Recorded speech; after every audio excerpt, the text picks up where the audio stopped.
जय हिंद। दोस्तों, आज का ये वीडियो स्पेशली आपके लिए बनाया गया है क्योंकि आज के इस वीडियो में आपको बताने वाला हूँ कि एक लड़का जो 18 साल की उम्र में या 20 साल की उम्र में किसी भी फोर्स को ज्वाइन करता है, जैसे सीआरपीएफ, बीएसएफ, आईटीबीपी, आर्मी को, और आप देखते हो कि 18 साल की उम्र में ज्वाइन करके 12 महीने के प्रशिक्षण के बाद वो एक कमांडो या एक जवान के रूप में तैयार होता है। तो जब उसका 18 साल की उम्र में एक लड़के के रूप में वो भर्ती होता है और जब वो 12 महीने की ट्रेनिंग के बाद जब घर पर वापस लौटता है तो उसके शरीर में अनगिनत बदलाव होते हैं। उसमें उसका शरीर के जितने भी ओवरवेट या अंडरवेट सभी प्रकार के रोग दूर होके वो स्पेशली अलग से पहचान में आने वाला जवान बन जाता है। उसका रीज़न क्या है दोस्तों? ट्रेनिंग के दौरान कुछ ऐसे प्रशिक्षण उसको दिए जाते हैं जिसकी वजह से उसका शरीर किसी भी प्रकार की परिस्थितियों में लड़ने के लिए तैयार हो जाता है। ट्रेनिंग के दौरान सिर्फ उनको ट्रेनिंग में वेपन या फिजिकल एक्सरसाइज ही नहीं, इसके अलावा जो आप देख पा रहे हो इस प्रकार के, जिसको BOC battle opticals assault course बोलते हैं, इस प्रकार से वो रस्सों पे अपने कर्तव्य दिखाते हैं। रस्सों पे कर्तव्य दिखाने के रूप में वो कई इस प्रकार के जो रस्से हैं, अपर जंप, लॉन्ग जंप और क्रॉलिंग, डिक्रॉलिंग, डाउन, पानी में कूदना, इस प्रकार की ट्रेनिंगें करते हैं, जो कि ट्रेनिंग की सबसे हार्ड ट्रेनिंग मानी जाती है। किसी भी फोर्स में आप CRPF, BSF, ITBP या किसी भी फोर्स की SSB, CISF की ट्रेनिंग के दौरान इस टेस्ट से आपको गुजरना पड़ता है। ये आपके लिए कड़ी चुनौती होती है। ट्रेनिंग का सबसे जो हार्ड शेड्यूल माना जाता है, ट्रेनिंग में सबसे जो हार्ड एक्सरसाइज मानी जाती है, वो बैटल ऑप्टिकल्स असाल्ट कोर्स को ही माना जाता है। इसमें कि एक जवान को रस्सों पर कर्तव्य करने पड़ते हैं। किस प्रकार से वो एक रस्से पे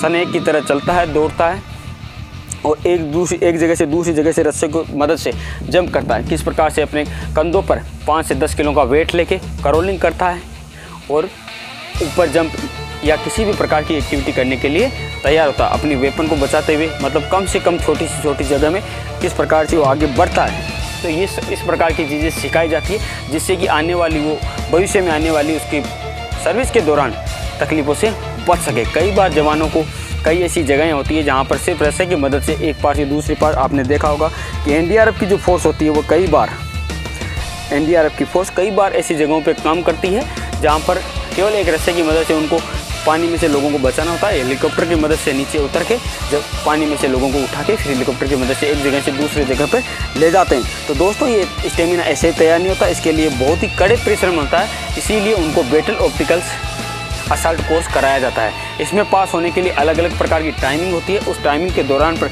जवान को जो फाइनल टेस्ट होता है उसमें पास होना अनिवार्य होता है। अगर इसमें जवान फाइनल टेस्ट में अनिवार्य रूप से पास नहीं होता है तो उसके लिए बहुत ही चुनौती हो जाता है और जब तक वो इसको पास नहीं होता उससे बार बार इस प्रकार की एक्सरसाइज कराई जाती है। फाइनल टेस्ट में इसका पास होना अनिवार्य है और जब तक पास नहीं होता उसको फेल माना जाता है। इसीलिए ट्रेनिंग के दौरान कोई भी जवान इस ऑप्टिकल्स को करते वक्त अपने शरीर को बचाकर इस प्रकार की बाधाओं का आसानी से मुकाबला करता है, उन बाधाओं को जीतकर अपनी ट्रेनिंग का हुनर बताता है दोस्तों। इसीलिए जब 12 महीने की ट्रेनिंग के बाद या 44 वीक की ट्रेनिंग के बाद जब जवान अपने घर पर लौटता है तो घर परिवार में उसका चेहरा देख के अलग से पहचानने लायक शरीर बन जाता है। उसका रीज़न ये है दोस्तों कि वो अपनी ट्रेनिंग के दौरान काफ़ी हार्ड प्रशिक्षण लेता है और अच्छे से अच्छा कर्तव्य करके दिखाता है। तो उसकी वजह से उसके शरीर की जो नसें हैं या उसके शरीर के जो भी रोग है जिस प्रकार के, वो ख़त्म हो जाते हैं। क्यों एक फौजी इतना फिट रहता है? उसका रीज़न होता है उसकी फिजिकल एक्सरसाइज में उसकी वर्बलिटी,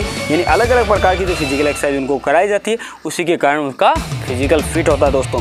तो अगर आप भी किसी भी फोर्स में ज्वाइन करने वाले हो तो आप ये जो देख रहे हो ये सबसे हार्ड ट्रेनिंग होती है। इस प्रकार की ट्रेनिंग आपको फौज के दौरान करनी होती है दोस्तों। तो जय हिंद, मिलते हैं अगले वीडियो में दोस्तों। जय हिंद।